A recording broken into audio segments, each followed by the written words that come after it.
ನಾನು ಇದು TP5 attend ಮಾಡಿದ್ದೆ. ಇದು ನನ್ನ TP6.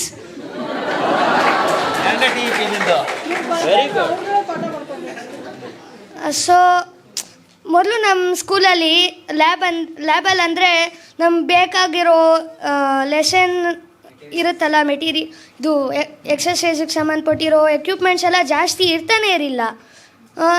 6th electric and circuits ಮಾಡಬೇಕಾದ್ರೆ ಮ್ಯಾಮ್ ಫಸ್ಟಲ್ಲಿ ಒಂದು ಬಲ್ಬು, ಒಂದು ಶೆಲ್ಲು, ಒಂದು ವೈರ್ ತಂದುಬಿಟ್ಟು ಈ ಸರ್ಕ್ಯೂಟ್ ಹಿಂಗೆ -+ ಅಂತೇಳಿ ತೋರಿಸ್ಬಿಡ್ತಾಯಿದ್ರು. ಸೊ ನಮಗೇನು ಅಷ್ಟೊಂದು ತಲೆಗೆ ಹೋಗ್ತಾ ಇರಲಿಲ್ಲ. ಬಟ್ ಯಾವಾಗ ಪ್ರಯೋಗ ಸ್ಟಾರ್ಟ್ ಆಯಿತು ಆವಾಗ ಅವರೆಲ್ಲ ಮೆಟೀರಿಯಲ್ಸ್ ಕೊಡೋದ್ರಿಂದ ಎಲ್ಲರೂ ನಾವೇ ಗ್ರೂಪ್ ವೈಸ್ ಮಾಡಿಕೊಂಡು ಎಲ್ಲ ನಾವೇ ಇನ್ವಾಲ್ವ್ ಆಗಿ ಮಾಡ್ತಾಯಿದ್ದೀವಿ. ಸೊ ಅದು ನಮ್ಮ ತಲೆಗೆ ಹೋಗ್ತಾಯಿದೆ, ಎಲ್ಲ ಪ್ರತಿಯೊಂದು ಪರ್ಫೆಕ್ಟಾಗಿ ಅಂಡರ್ಸ್ಟ್ಯಾಂಡಿಂಗ್ ಆಗ್ತಾಯಿದೆ. ಸೊ ಅದನ್ನು ಎಲ್ಲ ಮಾಡ್ತಾಯಿದ್ದೀವಿ. ಸೊ ಮತ್ತು ಮ್ಯಾಮ್ ಮನೆ ECG ಹೇಳ್ಕೊಟ್ರು. ಸೊ ಅದು ನಮಗೆ ಇವಾಗ ಬರಲ್ಲ, SSLC ಅದು ಪಾಸ್ ಆದಮೇಲೆ ಬರುತ್ತೆ. ನಮ್ಮ ತಾತಾಗೂ ಹೆಲ್ತ್ ಇಶ್ಯೂಸ್ ಜಾಸ್ತಿ ಇತ್ತು.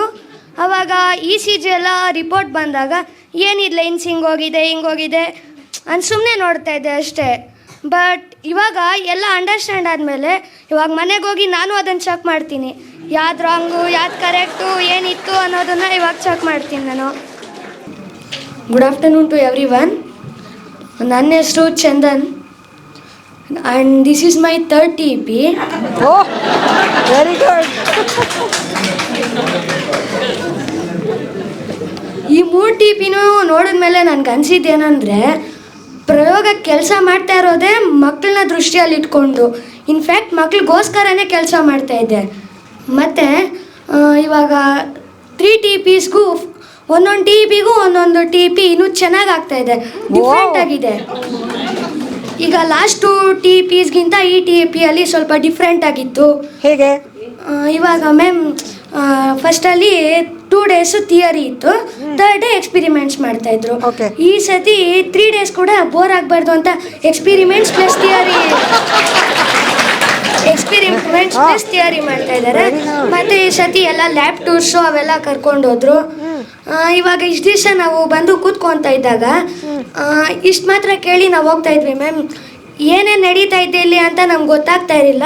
ಬಟ್ ಇವಾಗ ಲ್ಯಾಬ್ ಟೂರ್ ಹೋಗಿ ಬಂದಾಗಿಂದ ಮೇಲೆ ಇವಾಗ ನಾವಿಲ್ಲಿ ಕೂತ್ಕೊಂಡು ಕೇಳ್ತಾ ಇದ್ದಾಗ ಅಷ್ಟು ಜನ ರಿಸರ್ಚ್ ಮಾಡ್ತಾ ಇರ್ತಾರೆ, ಅಷ್ಟು ಜನ ಶ್ರಮ ಪಡ್ತಾ ಇದ್ದಾರೆ ಅನ್ನೋದು ಗೊತ್ತಾಯಿತು.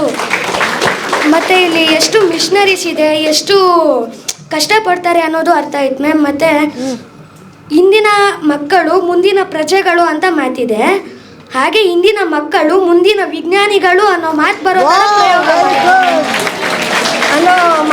ಥರ ಪ್ರಯೋಗ ಮಾಡುತ್ತೆ ಮ್ಯಾಮ್ ಅಂತ ನಮ್ಗನ್ಸಿದೆ.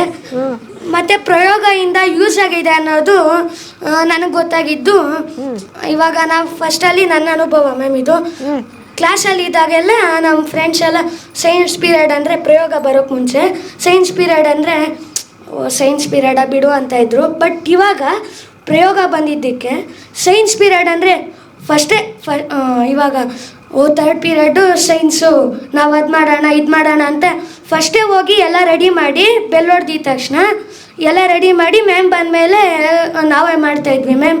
ಅದು ಪ್ರಯೋಗ ಬಂದಾಗಿಂದ ನಾವು ಮಾಡ್ತಾ ಇರೋದು ಮ್ಯಾಮ್, ಎಕ್ಸ್ಪಿರಿಮೆಂಟ್ಸ್ ಬಂದಾಗಿಂದ. ಮತ್ತು ಒಂದು 8 to 10 ಮೆಂಬರ್ಸ್ ಎಲ್ಲ ಸೈನ್ಸಲ್ಲಿ ಫುಲ್ ಡಲ್ ಇದ್ರು ಮ್ಯಾಮ್.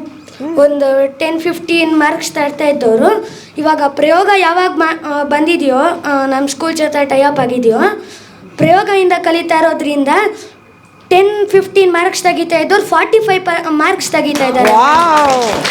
ಇನ್ನೊಂದು ಪ್ರಯೋಗದಿಂದ ನಮಗೆ ಬೆನಿಫಿಟ್ ಸಿಕ್ಕಿದೆ ಮ್ಯಾಮ್. ತಿರ್ಗಾ ಅವಾಗೆಲ್ಲ ನಾವು ನೀವು ಹೇಳ್ದಂಗೆ ಕಲಿತಾ ಇದ್ದಾಗ ಅರ್ಥ ಮಾಡ್ಕೊಂಡು ಕಲಿತಾ ಇರಲಿಲ್ಲ ಮ್ಯಾಮ್, ನಾವು ಸುಮ್ಮನೆ ಬೈಹೆಟ್ ಮಾಡ್ಕೊಂಡು ಕಲಿತಾ ಇದ್ವಿ. ಬಟ್ ಇವಾಗ ತಲೆ ಹೋಗಿ ಕೂತ್ಕೊತಾ ಇದೆ ಮ್ಯಾಮ್. ಅದು ನಾವೆಲ್ಲ ಫುಲ್ಲು ಇವಾಗ ಯಾವ ಟೈಮಲ್ಲಿ ಕೇಳಿದ್ರು ನಾವು ಅದನ್ನು ಹೇಳೋ ಹಂಗೆ ರೆಡಿ ಇದ್ದೀವಿ ಮ್ಯಾಮ್. ಯಾಕಂದರೆ ನಾವು ಕೈಯಲ್ಲಿ ಮಾಡಿದ್ದೀವಿ, ಹ್ಯಾಂಡ್ಸ್ ಆನ್ ಎಕ್ಸ್ಪೀರಿಯನ್ಸ್ ಮಾಡಿರೋದ್ರಿಂದ ಇವಾಗ ನಮಗೆ ಆ ಬೆನಿಫಿಟ್ ಸಿಕ್ಕಿದೆ ಮ್ಯಾಮ್. ನೀನು ಯಾವ ಕ್ಲಾಸು? 8th ma'am. 8th. ಎಲ್ಲಿ, ಯಾವ ಸ್ಕೂಲ್? ಗ್ರೀನ್ ವ್ಯಾಲಿ ಮ್ಯಾಮ್, ಕೋಲಾರಲ್ಲಿ.